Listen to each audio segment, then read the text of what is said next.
Tara, samahan niyo ako. Papasok ako sa work. A day in a life of a petics engineer. Samahan niyo ako sa magiging adventure ko. Ganito ang normal na pasok ko sa umaga. Sasarap na lang ako na yun. Makikita nyo, medyo maliwanag na. Kaya, alam nyo na, medyo late na. Shoutout sa mga kapitbahay ko dyan. Shoutout sa inyo. Anong ulam? Halos walang tricycle sa paradaan. Napakatahimik lang talaga na isang normal na umaga papasok sa trabaho. May mga bata pang pumapasok oh.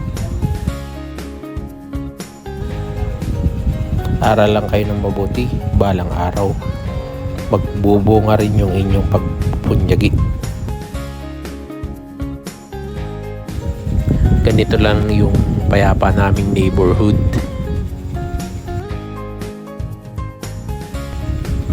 Simpleng araw, simpleng buhay. Siyempre, hindi mawawala dyan yung mga nagkwentuhan tuwing umaga.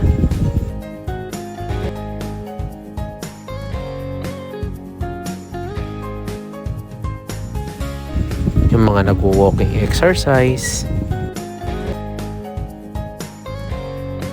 Yung mga naglilinis.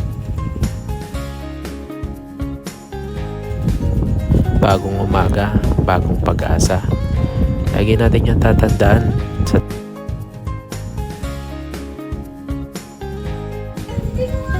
malapit na akong makalabas sa highway.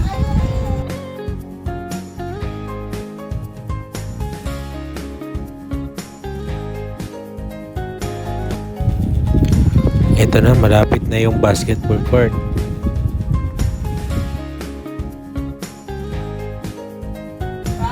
Ganda ng aming neighborhood, no? Simple lang. Kung nagtataka kayo, bakit ako nalilate? Late lang talaga akong gumigising. Wala namang ibang dahilan.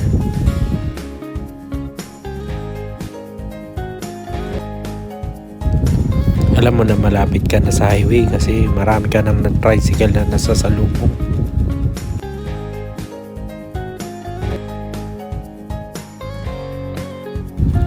Siyempre kadalasan pag late ka na, wala nang hinto-hinto. Kailangan na magmadali.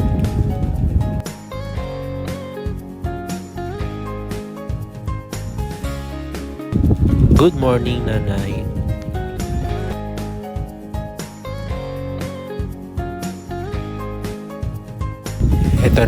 Ito na yung highway. O diba, walang hinto-hinto ang kamote rider. Kaya kadalasan, huwag kayo nagpapalit sa pagpasok. Minsan nagmamadali tayo. Delikado.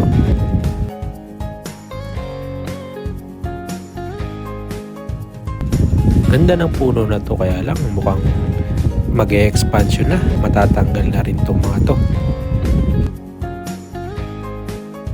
Yung expansion na yan, ang tagal na ine-expand tong mga daan. Hindi ko naman alam kung kailan tatapusin yung tulay.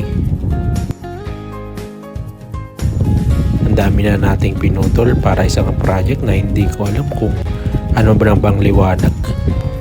Dati ang ganda-ganda ng highway na to, punong-puno siya ng mga puno. Yan, mga ganyan, mabibigla ka. So, kapag nagmamadali ka, lagot.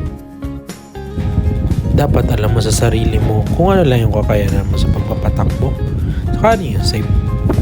Kasi makakarating ka rin naman. Pero pag late, kadalasan nagmamadali ka, di ba? Kaya iwasan natin yung pagiging late, lalo pag nakamotor. Ito na yung tulay di kalampag. Laging may kumakalampag dito pag dumadaan yung mga 4 wheels. Malapit na tayo sa Carbon. Papunta na tayo sa Corbada. Malapit na rin to sa entrance ng CFB saka na San Miguel Power Plants, kung saan merong solar powered batteries. Yan, shoutout sa mga bus na yan. Ang bibilis magpatakbo. Iingat kayo palagi. Ayun na. Ito na yung kurbada papunta ng Carbon saka ng CMB.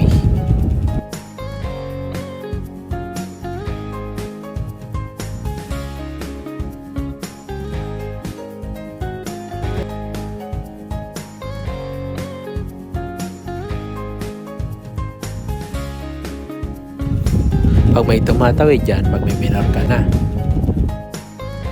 Shoutout sa 7-Eleven sa kaliwa ko. Lagi ako nagmimerienda ng siopaw dyan.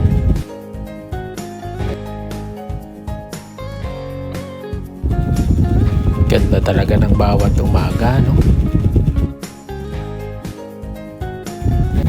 Ganda ng ulap ngayon. Ito yung mga bagay na hindi mo na-appreciate kapag lagi ka nagmamadali sa buhay.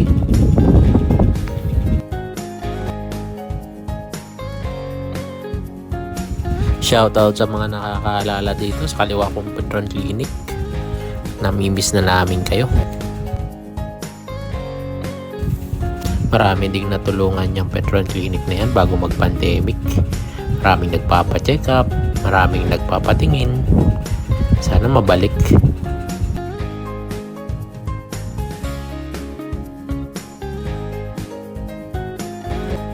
Itong Sheldon. Sana mabalik din to. Diba? Shoutout sa mga flammable. Kuhang-kuha nyo yung kilabot ko. Sa tuwing nakakasabay ko na lang kayo.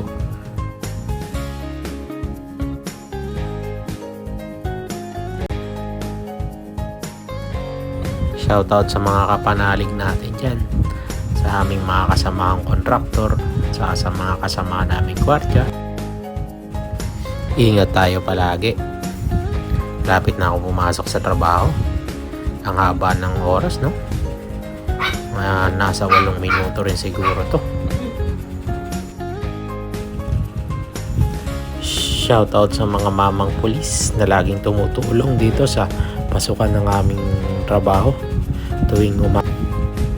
Ingat po kayo palagi. Kaya na rin ikaw, manong guard.